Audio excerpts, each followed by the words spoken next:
शिव जी कहते हैं, उमा श्री रघुनाथ जी वैसे ही नरलीला कर रहे हैं जैसे गरुड़ सर्पों के मुंह से मिलकर खेलता है, जो भौं के इशारे मात्र से बिना परिश्रम के काल को भी खा जाता है, उसे कहीं ऐसी लड़ाई शोभा देती है।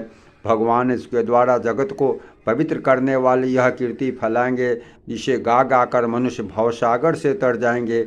मूर्छा जाती रही, तब मारुति हनुमान जी के आगे और फिर वे सुग्रीव को खोजने लगे।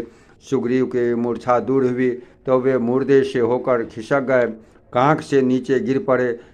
कुंभकर्ण ने उनको मृतक जाना। उन्होंने कुंभकर्ण के नाक कान दांतों से काट लिए, फिर गरज कर आकाश की ओर चले। तो कुंभकर्ण ने जाना, उसने सुग्रीव का पैर पकड़कर उसको पृथ्वी पर पछाड़ दिया।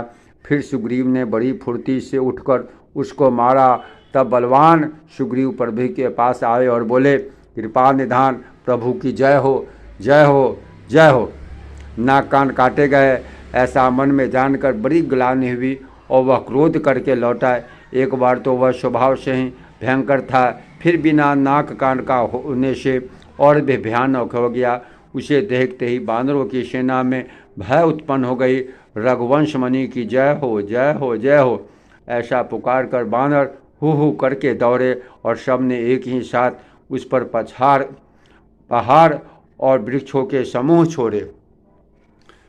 रण के उत्साह में कुंभकर्ण विरुद्ध होकर उनके सामने ऐसे चला मानो क्रोधित होकर काल ही आ रहा हो। वह करोड़ों करोड़ बानरों को एक साथ पकड़ पकड़ कर खाने लगा।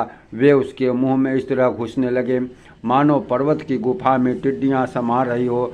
करोड़ों बानरों को पकड़कर उसने शरीर से मच्छर डाला, करोड़ों को हाथों से मलकर पृथ्वी की धूल में मिला दिया। पेट में गए हुए भालू और बानरों के ठठ उसके मुख, नाक और कानों की राह से निकल निकल कर भाग रहे हैं। रावण के रण के मद में मद राक्षस कुंभकर्ण इस प्रकार गर्वित हुआ मानो विधाता ने उसको सारा विश्व अर्पण कर दिया हो और उसे वह ग्रास कर जाएगा। सब योद्धा भाग खड़े हुए, वे लौटाए भी नहीं लौटते, आँखों से नहीं सूझ पड़ता और पुकारने से सुनते नहीं। कुंभकर्ण ने वानर सेना को तितर बितर कर दिया। यह सुनकर राक्षस सेना भी दौड़ी। श्री रामचंद्र जी ने देखा अपनी सेना व्याकुल है और शत्रु की सेना नाना प्रकार की सेना आ गई है।